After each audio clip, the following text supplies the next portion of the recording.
Eu quero então conversar com os queridos irmãos e irmãs sobre esse tema, voando nas alturas. Abra sua Bíblia em Isaías capítulo 40, o versículo de número 28 ao 31. Isaías capítulo 40, versículos de 28 ao 31. Aqui diz a palavra do Senhor: Não sabes, não ouviste, que o eterno Deus, o Senhor, o Criador dos fins da terra, nem se cansa, nem se fatiga? Não se pode esquadrinhar seu entendimento. Faz forte ao cansado e multiplica as forças ao que não tem nenhum vigor. Os jovens se cansam e se fatigam, e os moços de exaustos caem, mas os que esperam no Senhor renovam as suas forças, sobem com asas como águias, correm e não se cansam, caminham e não se fatigam.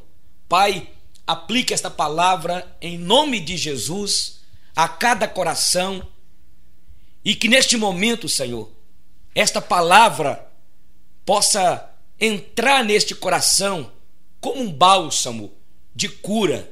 Consola esta vida, exorte este coração para a glória e honra do teu nome, em nome de Jesus. Queridos irmãos, este texto que lemos tem para nós algumas lições, e eu quero falar contigo sobre esse tema, voando nas alturas. Não foi por um acaso que o Espírito Santo escolheu a figura da águia para comparar aquele que espera no Senhor. Quero pedir você, para que você a partir de hoje, que é povo de Deus, que você tome consciência que você é uma águia de Deus e Deus te chamou para você voar nas alturas. E a primeira lição que eu vejo aqui neste texto sobre a águia é que a águia no mundo inteiro ela é símbolo de nobreza, de grandeza, de realeza. O povo de Deus precisa tomar consciência de quem ele é, de qual é a sua postura, de qual a sua posição em Cristo Jesus. A despeito de tantas verdades estupendas, gloriosas, que a Bíblia relata acerca de nossa vida e da nossa relação com Deus. É triste perceber, queridos, que muitos crentes vivem uma vida achatada, esmagada, complexada, uma vida para baixo, uma vida de derrota, de fracasso, uma vida com um profundo sentimento de desvalor. Eu creio que muitos na igreja de Deus estão como aqueles espias, aqueles 12 espias que Moisés enviou para ir lá conhecer a terra de Canaã, aquela terra que manava leite e mel. Eles eram nobres, eles eram príncipes, eram homens de escola, eram líderes, eram homens que representavam o povo de Deus e que foram enviados por Moisés para observarem a terra que Deus havia prometido e já havia determinado que eles tomariam posse daquela terra. Eles observaram-na, investigaram-na, viram que a terra era boa, manava leite e mel, era tudo quanto Deus havia estabelecido na sua palavra para eles. Mas quando eles retornaram, queridos, trazendo os frutos excelentes da terra, eles começaram a descrever para o povo de Israel que a terra era boa, mas lá tinham gigantes. A terra devoravam pessoas que ali estavam.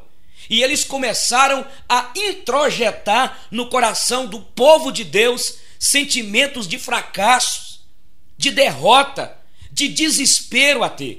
E eles disseram: eles são gigantes e nós, aos olhos deles, somos como que gafanhotos. A terra devorava as pessoas que ali estavam, declaravam eles. E eles começaram a introjetar no coração do povo sentimento de fracasso, de derrota, de desespero até. E eles disseram: eles são gigantes E nós, aos olhos deles, somos como que gafanhotos. Eu vejo, irmãos, como hoje os crentes estão sofrendo desta síndrome, deste complexo de gafanhoto, sentimento de fracasso, de derrota, crentes que estão vivendo cabisbaixo, corcundas, crentes que vivem caminhando pela vida como a galinha da Angola, o cocá, cantando: tô fraco, tô fraco, tô fraco. Não erga a cabeça, não levanta a cabeça, e está sempre lidando com a perspectiva da derrota, do fracasso, do pessimismo. Gente que não está confiando em Deus, que não crê nas promessas de Deus, que vive uma vida miserável se arrastando, que não crê nas possibilidades infinitas do Deus Todo-Poderoso, que vive uma vida minguada, murcha, fraca, impotente, incapaz. Eu oro ao Espírito Santo de Deus, minha irmã, meu irmão, para que esta palavra entre em teu coração, porque você foi chamada, você foi chamado para viver voando nas alturas. Você foi chamada como águia de Deus, chamado para viver nas alturas. Há algum tempo eu tive de dizer uma palavra exortativa para a menina da nossa igreja. Desde a sua infância ela vivia presa por um trauma. Seus pais, tios, parentes apelidavam-na, desprezavam-na. E ela era uma moça bonita, mas vivia numa síndrome de fracasso, uma baixa estima. Sempre se achou feia porque as pessoas que a cercavam incutiram na sua cabeça isso. E quando ela veio me compartilhar sobre os seus traumas e complexos, eu lhe disse 3 coisas. E que eu gostaria que você que está me ouvindo guardasse isso no fundo do seu coração. E eu disse a ela: em primeiro lugar, você não é o que você pensa o que você é. Em segundo lugar, você não é o que as pessoas dizem que você é. E em terceiro lugar, eu quero lhe dizer que você é aquilo que Deus diz que você é. Tem muita gente amarga, depressiva, com vários complexos, porque foram marcadas, estigmatizadas pela vida. Pessoas que vivem se arrastando porque aceitaram a decretação da desgraça sobre a sua vida. Existem pessoas que estão curtindo um sentimento de maldição, de fracasso, porque alguma pessoa lhe falou uma palavra que machucou, palavra que desdenhou, palavra que feriu, palavra que marcou, palavra que está aí. Talvez o pai, a mãe, o marido, o filho, o professor, o patrão. Quem sabe é você que tem vivido aí uma amargura no coração. Você pensa que para você não tem mais jeito, mas eu quero lhe dizer que Deus tem um plano extraordinário para a tua vida. Deus não te criou para você viver como você tem vivido. Se você está em Cristo, você precisa de entender que você é filha de Deus, você é filho de Deus, você é co-herdeiro com Cristo, você é menina dos olhos de Deus. Jesus já conquistou por você na cruz bênçãos e bênçãos. Entre todas as bênçãos, a bênção de ser amada, valorizada por Ele. Ele te constrangeu com seu amor. Foi Ele que te chamou. Foi Ele que te amou desde antes da fundação do mundo. Em Jeremias capítulo 31, versículo 1 diz: com amor eterno eu te amei e com benignidade te atraí. Você é membro do corpo de Cristo. Você é herança de Deus. Você precisa entender que corre nas suas veias mais do que sangue azul. Somos filhos do Rei dos Reis, do Senhor dos Senhores. Temos de andar de cabeça levantada, minha irmã, meu irmão. O Senhor nos compara neste texto aqui que lemos como águia. Nós somos águias de Deus. A águia é vencedora, ela é símbolo de nobreza, símbolo de glória. A Bíblia diz em João capítulo 17 que Ele nos transmitiu a sua glória. A águia é vencedora. Este é o primeiro princípio que nós aprendemos aqui sobre a águia. O nosso tema é voando nas alturas. Voando nas alturas. A segunda lição que aprendemos aqui sobre a águia é que ela, entre todas as aves, a águia ela voa cada vez mais alto. A segunda lição que aprendemos aqui sobre a águia é que entre todas as aves, a águia é a que voa mais alto. A águia, diz o livro aqui de Provérbios, capítulo 30, versículo 19, que o caminho dela é no céu. Ela voa altaneiramente. Assim nos ensina que o cristão deve andar altaneiramente. Nós não podemos ficar voando baixo nas regiões de perigo, de ameaça. Tem tantos crentes que estão vivendo numa vida mergulhados no lodo, na lama, numa vida mundana, pecaminosa, com o pé no laço do diabo e com o pescoço na coleira do pecado. Crente que vive uma vida de fracasso, de derrota, porque não conhece as alturas da intimidade com Deus. Porque não estuda a palavra, porque não ora, porque não tem santidade, porque não há santidade com Deus, intimidade com Deus. Quando a gente olha para a história da igreja, história de muitos homens de Deus, quando pensamos, por exemplo, em Roberto Mackay, jovem pastor presbiteriano da Escócia, moço que morreu mais novo do que eu, com 29 anos de idade, deixou marcas tão profundas na vida de uma nação, de um povo. Seus biógrafos chegam a dizer que quando ele se levantava no púlpito para pregar, antes de abrir a palavra, o auditório já estava em lágrimas. Tamanho era a intimidade daquele jovem com Deus, a intimidade que ele tinha com o Senhor. A águia, quando ela vai fazer um voo, o seu segundo voo é mais alto do que o primeiro. O terceiro voo é mais alto do que o segundo. A grande lei da águia, meu irmão, amigo, é voar cada vez mais alto, cada vez mais para cima, para as alturas dos céus. Isso ela nos ensina que a vida cristã não deve ser uma vida de altos e baixos. Tantas vezes, a vida do cristão tem sido uma vida inconstante. Ele começa o ano animado, entusiasmado, empolgado. Vai chegando o final do ano, ele vai ficando desmotivado, com os joelhos trôpegos, com as mãos decaídas, sem nenhuma motivação, sem nenhum entusiasmo, sem nenhum vigor espiritual, não tem constância, não tem perseverança.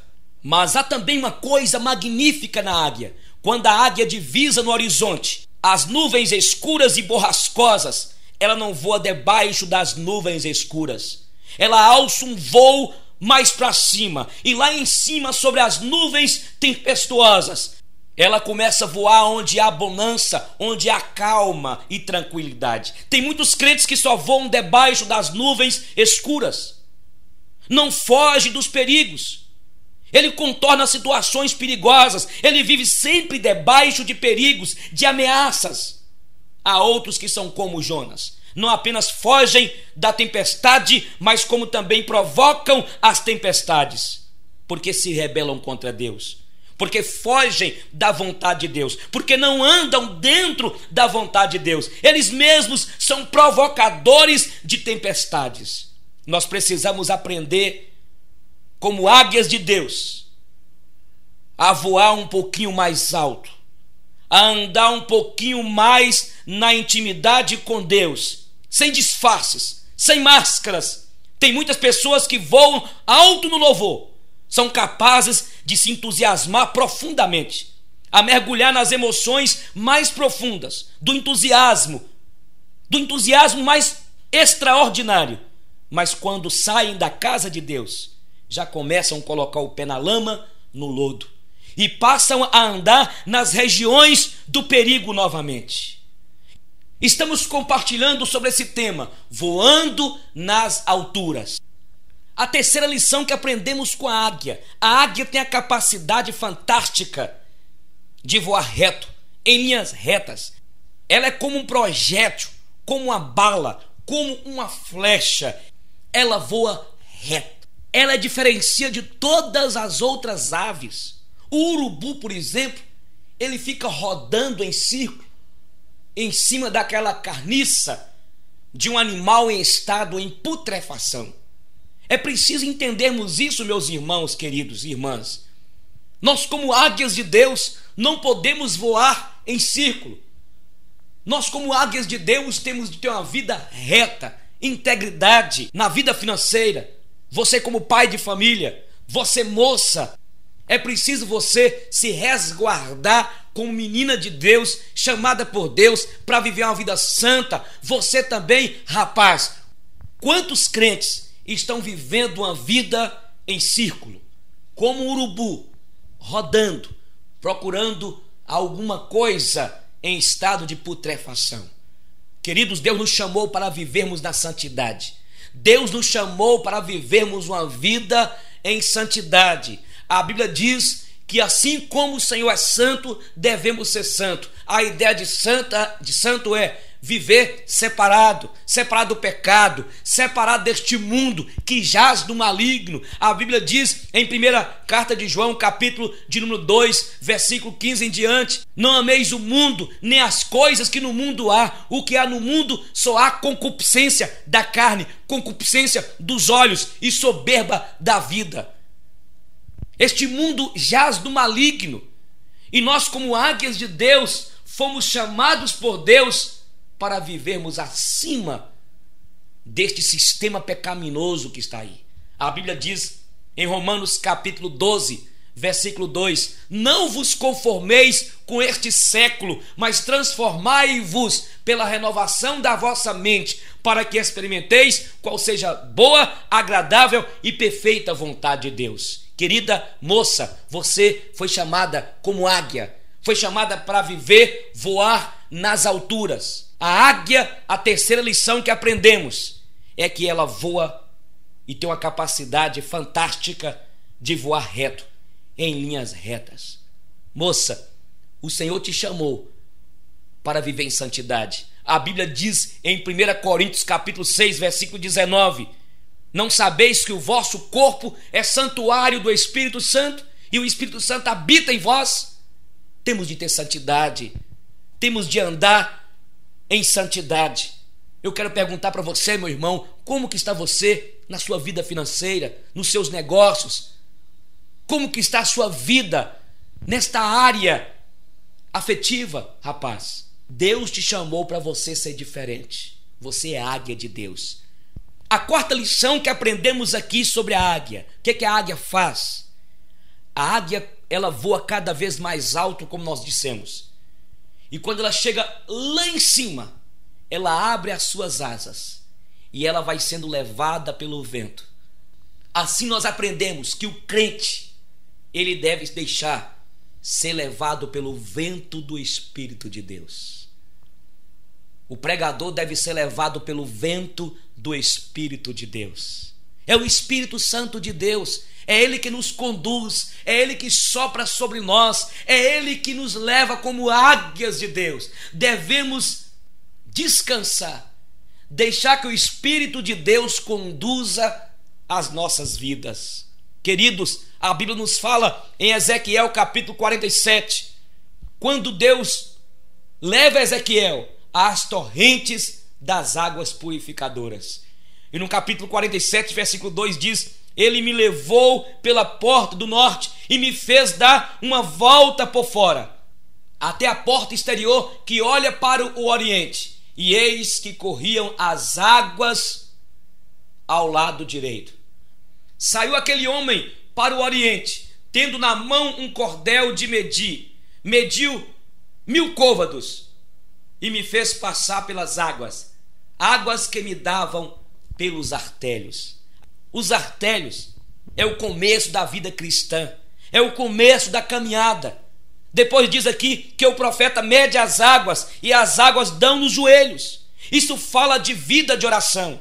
E ele torna a medir as águas e as águas dão nos lombos. Isso fala de uma vida de crescimento, reprodução, vidas novas sendo geradas em Cristo Jesus. E agora ele ainda diz que mediu as águas e já são rios caudalosos. E agora ele é arrastado e conduzido por estas águas. E a Bíblia diz que por onde passa as águas deste rio, tudo que está morto começa a viver. Nós precisamos, irmãos, pedir ao Espírito Santo de Deus que ele nos conduza por este rio caudaloso, que é o Espírito mesmo. Estas águas fantásticas do Espírito de Deus, nós precisamos sermos levados pelo Espírito Nós precisamos que o vento do Espírito Santo nos conduza. Precisamos depender mais do Espírito Santo de Deus. Nós não podemos entristecer o Espírito Santo de Deus. Precisamos obedecer o Espírito Santo de Deus. A águia, ela abre as suas asas e deixa ser levada pelo vento lá nas alturas. Nós estamos compartilhando do tema voando nas alturas. A quinta lição que aprendemos sobre a águia. Os cientistas descobriram que a águia tem uma capacidade extraordinária da sua visão. Ela enxerga para frente, ela enxerga para os lados. Com um pequeno movimento da sua cabeça, ela também consegue enxergar para trás. A águia enxerga num raio de 360 graus. Ela tem uma visão integral, queridos. Um dos maiores problemas da igreja hoje é que as pessoas não estão tendo uma visão integral. As pessoas estão tendo visões bitoladas, estreitas, limitadas, como que olhando para um tubo de PVC. Só enxergam o seu microcosmo. Nós precisamos ter uma visão abrangente, integral, em alguns aspectos, por exemplo, na visão doutrinária. Temos perdido o referencial doutrinário. Quantas igrejas que estão jogando fora tantos anos de história. Muitos não querem estudar a Bíblia, estudar como essa palavra chegou até nós. Tem irmãos que ficam 2 horas cantando em um louvorzão, num evento, mas não tem coragem de ficar estudando a Bíblia com o seu pastor pelo menos meia hora. Eu tenho visto em algumas igrejas, alguns irmãos depois que cantam, depois que tocam, fizeram aquele show, sai na hora da mensagem. E quantos irmãos que partem para um misticismo, emocionalismo, totalmente desenfreado, sem profundidade bíblica, deixam uma palavra que foi inspirada pelo Espírito Santo de Deus para ouvirem alguns profetas que profetizam o que lhes é bom. Isso é falta de visão. Mas também existem muitos que, no afã de defender a doutrina, se tornam gelados, secos, conhecem muito doutrina, conhecem todas as doutrinas, mas são pessoas que não têm fervor para adorar o Senhor. São pessoas áridas, secas, como pedra. É preciso termos doutrina, mas é preciso ter piedade. É preciso ter palavra, unção, poder. Nós não podemos, irmãos, ter medo da emoção. O que nós não podemos deixar é o emocionalismo. Não tem como uma pessoa ser tocada pelo Espírito Santo de Deus numa igreja e não chorar, e não emocionar, e não expressar através do corpo, celebrando com palmas. Mas por outro lado também, não podemos abandonar a razão. Nós temos de ter cuidado com os exageros, o emocionalismo, mas temos de ter cuidado também com o racionalismo, que tem trazido a secura em muitos líderes, em muitas igrejas. Outros que não têm uma visão integral da questão litúrgica. Quantos que querem uma liturgia sóbria para que possamos expressar o nosso legado, a nossa herança histórica? Mas é como Packer coloca, que tem muita liturgia que parece uma solenidade de um cadáver, onde o culto é decorado, onde as coisas acontecem sem nenhuma unção, sem nenhum prazer na presença de Deus, onde não tem vida, onde não tem vibração do Espírito Santo de Deus, onde não tem quebrantamento, onde não tem disposição para a obediência. Mas existem outros que caem no exagero, onde não tem ordem, não tem decência, onde as coisas acontecem na confusão da liderança carnal, onde só há heresia ao escapismo. Precisamos de ter uma visão integral, entender que ordem e decência não é contrário à liberdade do Espírito, e que liberdade do Espírito não é contrário à ordem e decência. Precisamos de uma liturgia viva, dinâmica, ungida, de alegria na presença de Deus, mas com ordem na direção da palavra de Deus. É assim que a palavra do Senhor nos ensina na carta 1 Coríntios. Nunca se houve tanto desvio doutrinário como nesses últimos tempos. As pessoas estão se firmando em emoções, não há firmeza. Você não pode embarcar nestes ventos de doutrinas de homens que existem por aí. Águia de Deus, você irmã, você irmão. Estamos estudando então, falando sobre o tema voando nas alturas. E em sexto lugar, outra coisa interessante que aprendemos com a águia é que ela tem 3 fóvias. As fóveas nos dão a capacidade de olhar. A águia tem uma fóvea voltada para cima, para trás e para os lados. Ela consegue ter uma visão completa de algo atrás, à frente. Aprendemos com isso que precisamos ter uma visão da grandeza, da soberania de Deus, uma visão ampla por todos os lados, como a águia. Precisamos de ter aquela visão profunda que Isaías teve quando entrou no templo de Deus. A Bíblia diz que ele começa a distribuir uma série de ais para os avarentos, para aqueles que derramavam sangue inocente. Mas quando ele entra no santuário e vê a santidade de Deus, a majestade de Deus, a glória de Deus, ele então dá um grito e diz: ai de mim, estou perdido. Ai de mim, estou perdido. Precisamos ter a consciência profunda da santidade de Deus. Nós precisamos de ter uma visão para frente. Tem muita gente que, quando coloca a sua vida nas mãos de Deus, parece que isolam do mundo. É preciso que você tenha a visão, que você faz parte deste mundo para transformar, mudar, causar impacto. Deus quer que você esteja presente na história.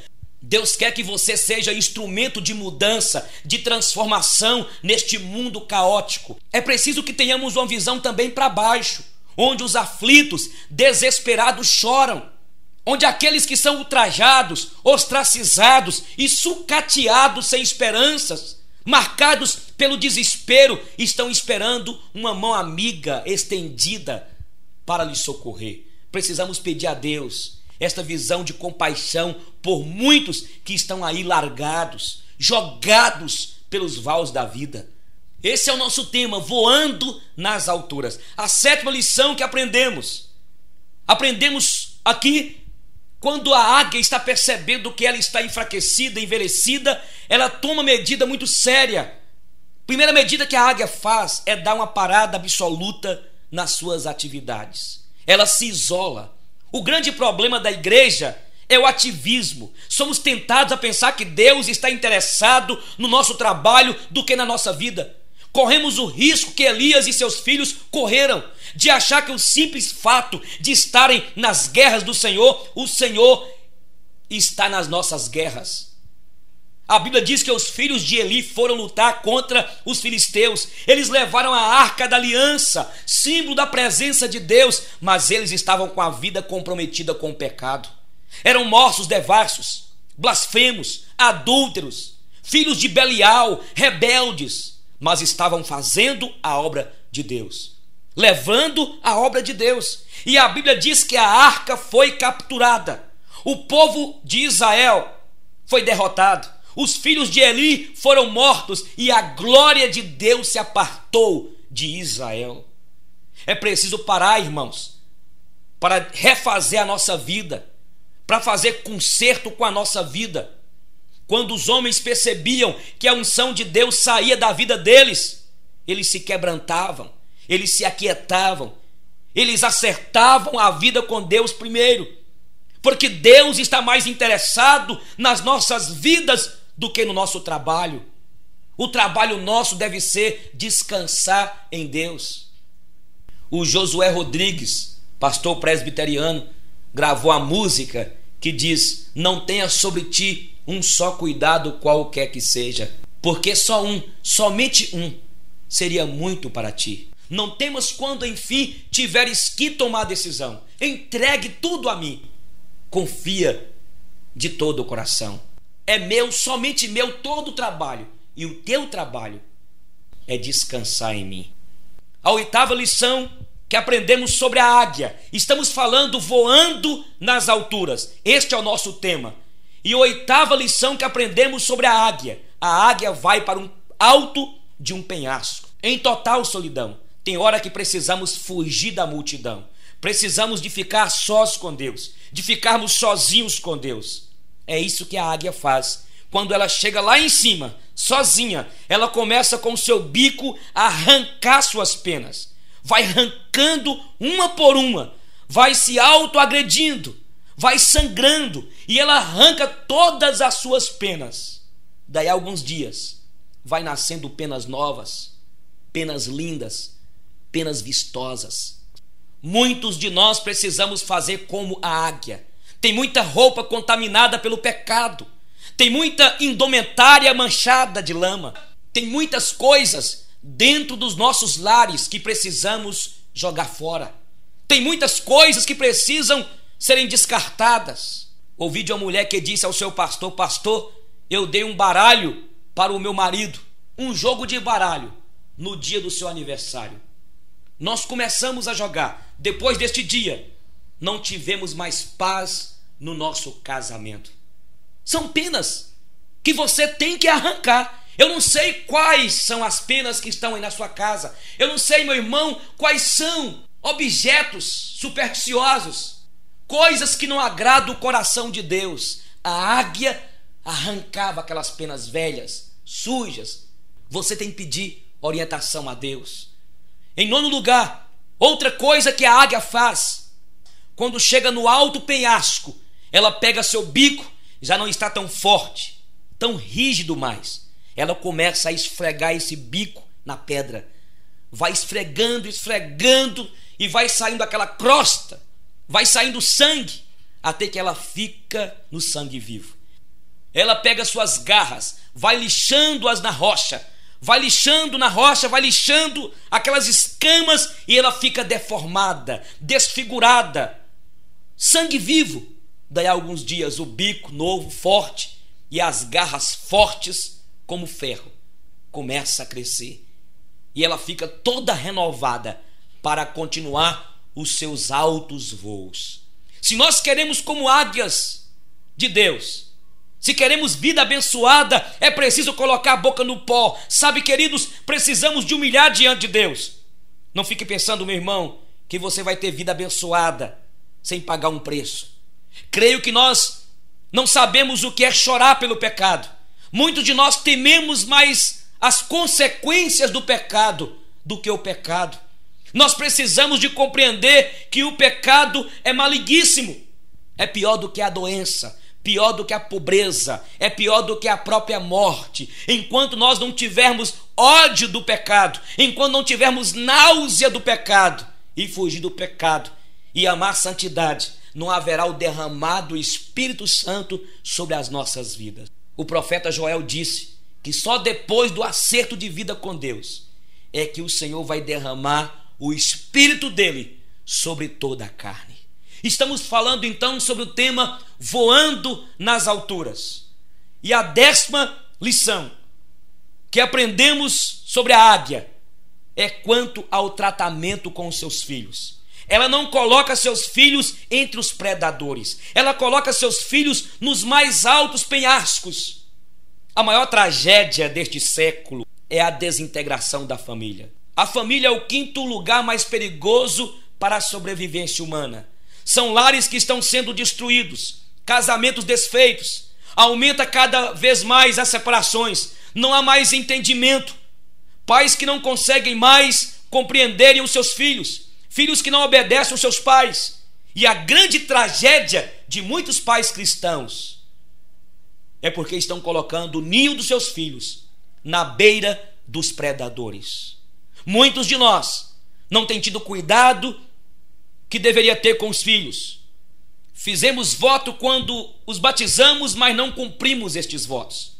Não acompanhamos nossos filhos, não os ouvimos, não os entendemos, não os aconselhamos, não abençoamos, não os instruímos, não os discipulamos. Quantas vezes deixamos víboras dentro dos ninhos dos nossos filhos? E eu quero fazer uma pergunta aos pais neste momento: onde estão os seus filhos? Onde você tem construído, meu irmão, o ninho dos seus filhos? Quem são os amigos dos seus filhos? Onde os seus filhos andam? A que hora seu filho, sua filha chega em casa? O que eles fazem? Há uma família na Bíblia que nos mostra este perigo. Era um homem de Deus, era um homem piedoso, era um grande líder, era um grande guerreiro, era um homem segundo o coração de Deus, mas um homem que não investiu nos seus filhos como deveria investir. Este homem era Davi, e a Bíblia diz que lá estava o ninho dos seus filhos, e lá no ninho dos seus filhos estava uma víbora. Na casa do rei, amigo do seu filho, um homem chamado Jonadab. A Bíblia diz que um dia o filho de Davi, Aminon, se apaixonou pela sua irmã Tamar. Ele adoeceu de paixão e compartilhou esta paixão com seu amigo Jonadab. Jonadab vivia dentro da casa de Davi, e este moço deu um conselho perverso para o filho do rei.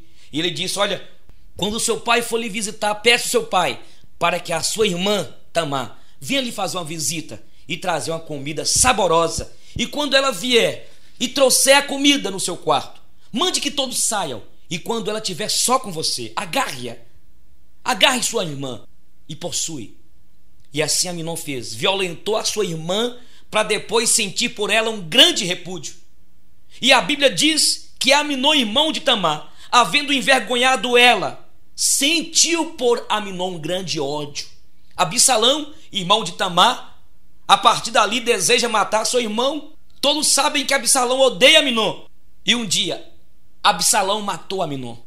E Absalão foi para um exílio político. Ele retorna, mas seu pai não conversou com ele. E Absalão, revoltado, promove uma conspiração contra o pai para lhe humilhar. Absalão morreu. Davi enfrentou um problema de ódio, conspiração, destruição, violência, estupro. E isto tudo por causa da víbora Jonadab que ele deixou na sua casa. Se você quer vida abençoada, pai, é preciso você conversar com seus filhos. Família no altar. Interessante que quando está na hora dos filhotes da águia sair do ninho, a águia começa a voejar sobre o ninho. Isso para dar exemplo para os seus filhotes, que eles devem proceder daquele momento em diante. Tem pais que querem que os filhos sejam exemplos, mas eles são péssimos exemplos. Querem que suas filhas sejam honestas, mas eles são promíscuos. Os filhos começam a ver que os pais não são íntegros, não são honestos, não lhes servem de modelo sadio. Outra coisa que a águia faz, ela tira do ninho todo o capim seco, toda a penugem, todo o conforto do ninho para que os filhos saiam. Ela deixa os toquinhos, os espinhos para ferirem os filhotes. A águia entende que embora o ninho seja gostoso, quentinho, aconchegante, tem hora que ficar no ninho é símbolo de imaturidade. E por falar nisso, irmãos, não há um povo que gosta de ninho do que a igreja. 90% das nossas atividades estão dentro do ninho. Muitas vezes nós promovemos conferências, estudos, seminários para nós mesmos. A igreja vive em si mesmada, empaturrada. A gente faz encontros nas igrejas para engordar o povo, mas no final não existem novas vidas chegando, não há mudança. E é preciso nós tomarmos cuidado, querido pastor, você que é homem de Deus. Estamos chegando ao final. Nós compartilhamos então este tema, voando nas alturas. Compartilhamos 10 lições sobre a águia. A águia é uma das aves mais nobres, mais lindas que Deus criou. E o Espírito de Deus nos compara como águias. Você, minha irmã, você, meu irmão, é uma águia de Deus. E que Deus te abençoe. E que você tome posse de todas as bênçãos que Deus tem reservado nas regiões celestiais em Cristo para você e sua família. Amém.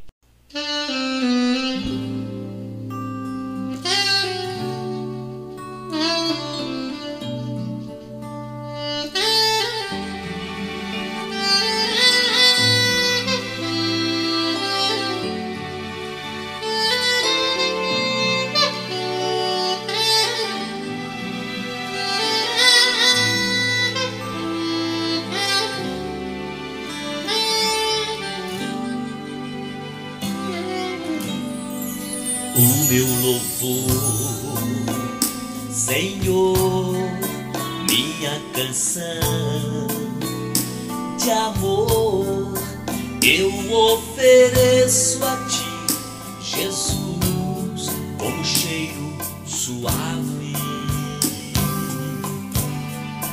Dentro do meu coração exala a mais pura adoração que eu ofereço a ti, Senhor, com um cheiro suave. E quando tu recebes em teu altar o que minha vida quer te ofertar, sinto brotando dentro de mim linda melodia, e vai se transformar em uma linda canção, expressão sincera do meu coração, e vai se transformando mais uma vez pra te adorar. O meu louvor, Senhor, minha canção de amor, eu ofereço a ti, Jesus, com um cheiro suave. Dentro do meu coração exala mais pura adoração, que eu ofereço a ti, Senhor, com um cheiro suave. E quando tu recebes em teu altar o que minha vida quer te ofertar, eu sinto brotando dentro de mim linda melodia, e vai se transformar em uma linda canção, expressão sincera do meu coração, e vai se transformando mais uma vez pra te adorar.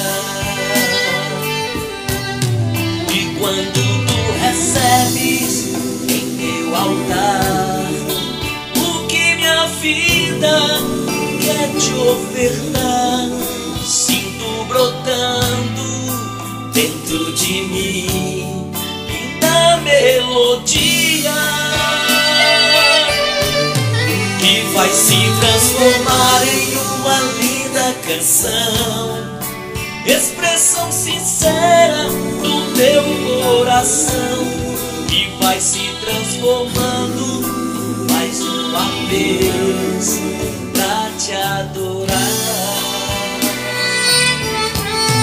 e vai se transformando mais uma vez pra te adorar.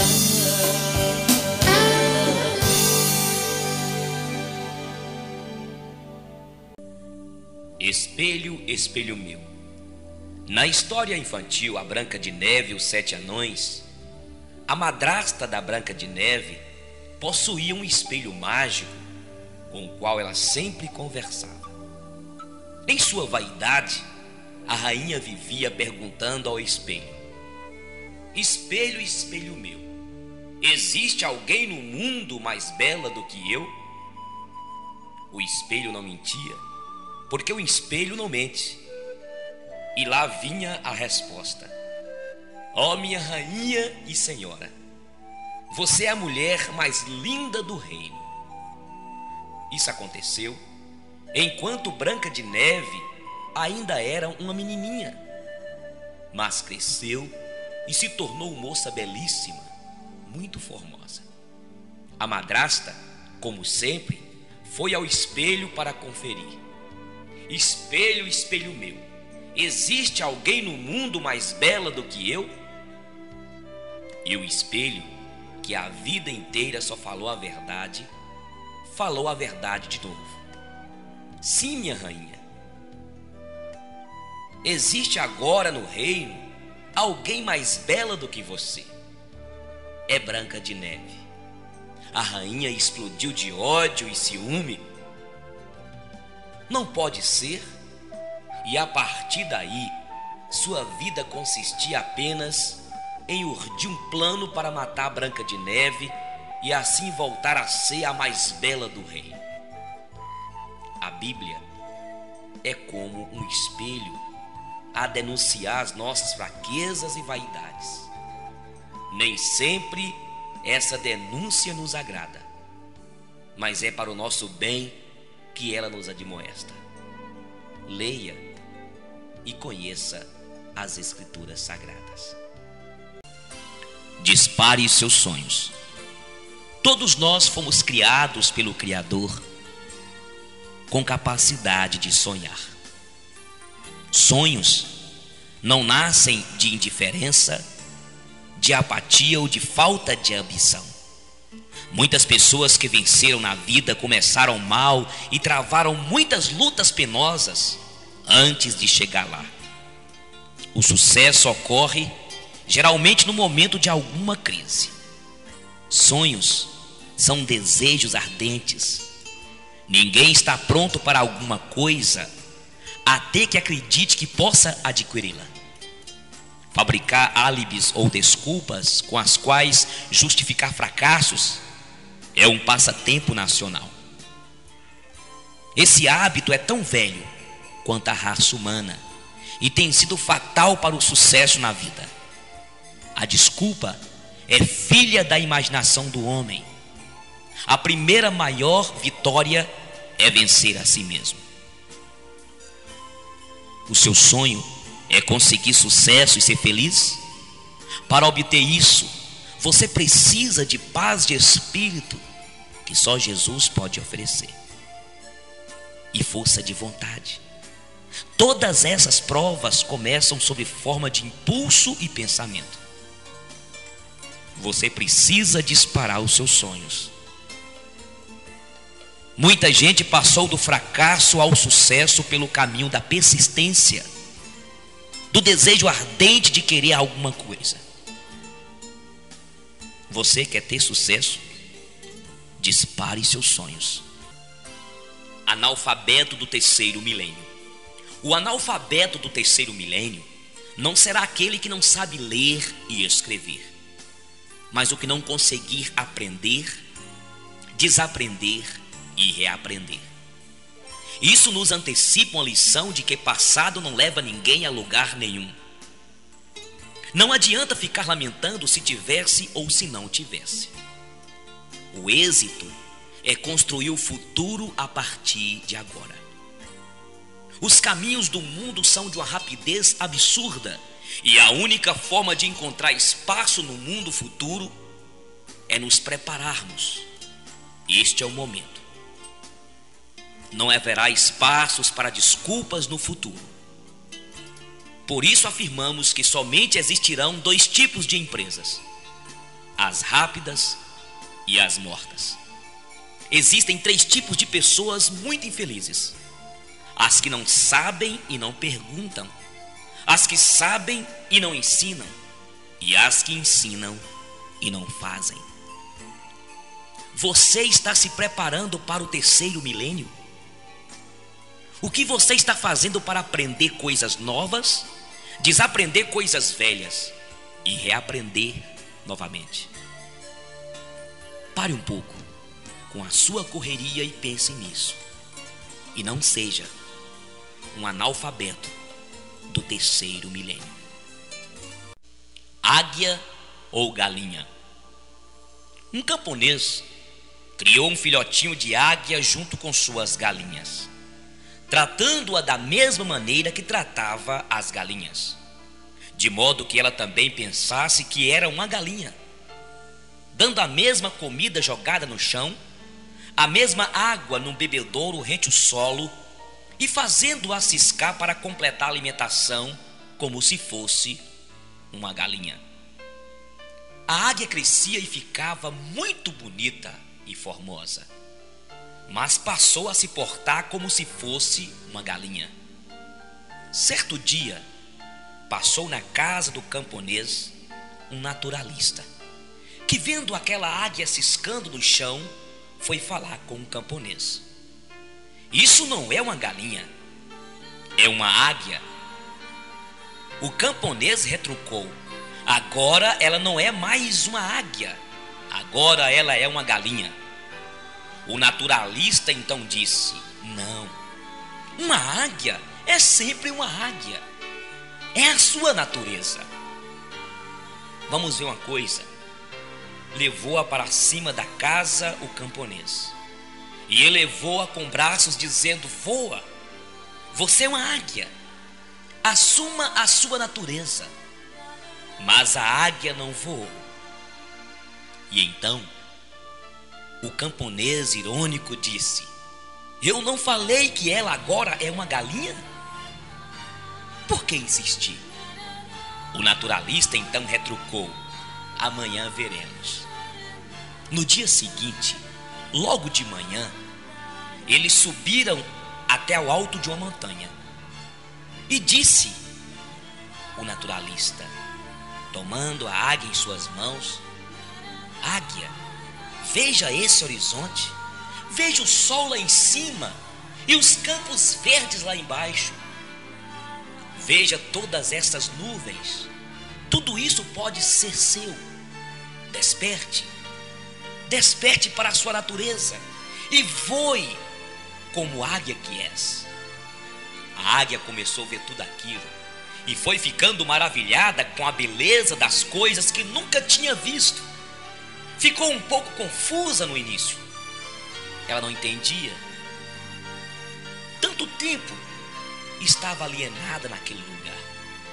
Então ela sentiu seu sangue de águia correr nas veias, perfilou devagar suas asas e partiu para um voo lindo. Subiu até que desapareceu no horizonte. Muitos cristãos têm vivido como galinhas. Muitos vivem ciscando numa vida medíocre e derrotada. A Bíblia Sagrada nos diz que os que esperam no Senhor são como águias. Correm e não se cansam, caminham e não se fatigam, voam nas alturas. Você é uma águia de Deus, irmão. Por isso, voe, voe cada vez mais alto. Não se contente com os grãos que jogam para você ciscar. Nós somos águias de Deus. Não temos que agir como galinhas.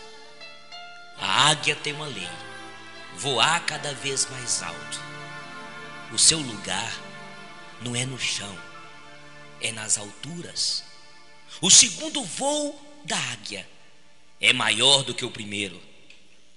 O seu terceiro voo é maior do que o segundo.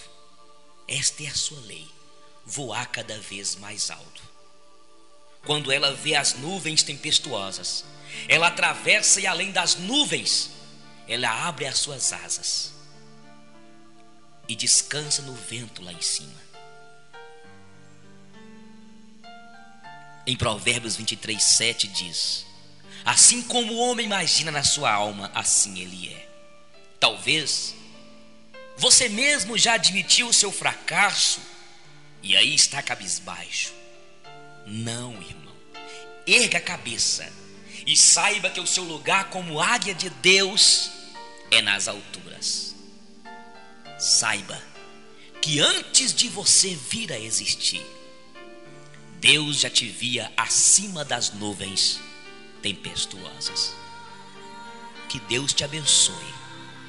E nunca se esqueça, és uma águia de Deus.